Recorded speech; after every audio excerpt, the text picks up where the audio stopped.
This channel does not promote any violent, harmful, or illegal activities. All content provided by this channel is meant for an educational purpose only.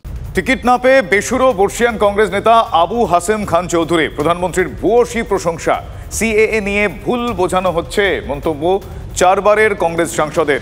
BJP Trinamool নেতাদের অবস্থা খারাপ করে দিয়েছে। একের পর এক নেতা ধরা পড়ছেন। তৃণমূল প্রধানমন্ত্রীকে নিয়ে বিভ্রান্তি ছড়াচ্ছে। টিভি9 বাংলাকে বিস্ফোরক আবু হাসেম খান চৌধুরী। মমতা ব্যানার্জি বিরাট বড় একটা সিম্বলিক ছিল কি কাজের লোক ভালো লোক এখন লোক বুঝে গেছে কি করবেন ওই লোকরা ওনার সামনে চুরি করছে। টিএমসির অবস্থা খুব খারাপ।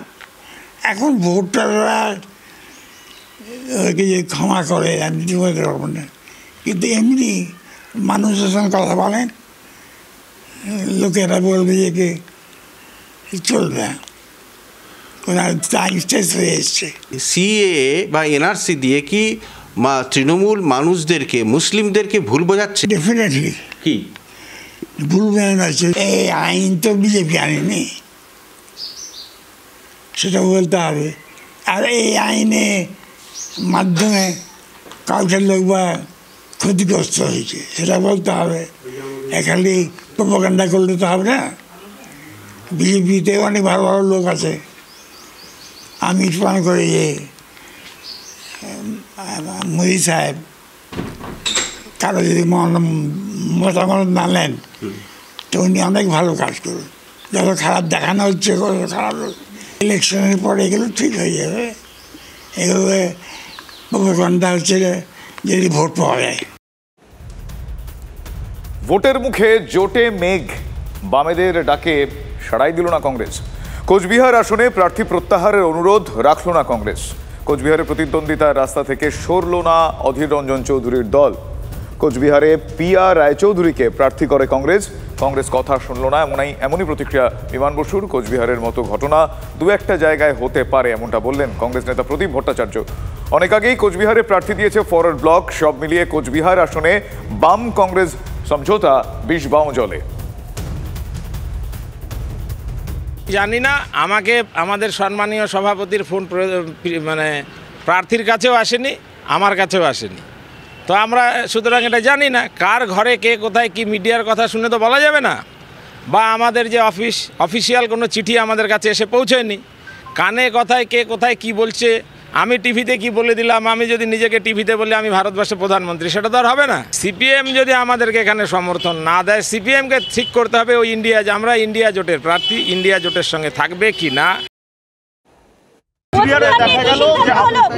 কোচবিহারে কিচ্ছু হবে না। কোচবিহার যিনি প্রার্থী হয়েছেন তাকে প্রত্যাহার করতে বলেছিল, আমরাও প্রত্যাহার করতে বলেছিলাম। যিনি প্রার্থী হয়েছেন কংগ্রেসের, তাকে খুঁজে পাওয়া যায়। কোচবিহারে দেখা যাচ্ছে যেখানে বামেরাও ক্যান্ডিডেট দিচ্ছে, আপনারাও সেরকম দু এক জায়গায় হতে পারে। আমরা ওইটা নিয়ে কোনো মাথায় ঘামাচ্ছি না। ও নির্বাচনের পরে দেখা যাবে।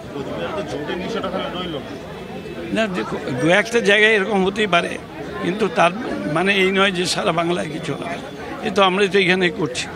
এপ্রিলের প্রথম সপ্তাহ থেকে উত্তরবঙ্গে প্রচারে নামতে পারেন মমতা বন্দ্যোপাধ্যায়। 4 এপ্রিল মাল থেকে শুরু হতে পারে প্রচার। 5 এপ্রিল জলপাইগুড়ি টাউন, ধূপগুড়িতে 13 এপ্রিল, ফুলবাড়িতে 16 এপ্রিল সভা করতে পারেন তৃণমূল সুপ্রিমো। 4 এপ্রিল থেকে 6 এপ্রিল পর্যন্ত প্রতিদিন 2টি করে সভা করবেন মমতা বন্দ্যোপাধ্যায়।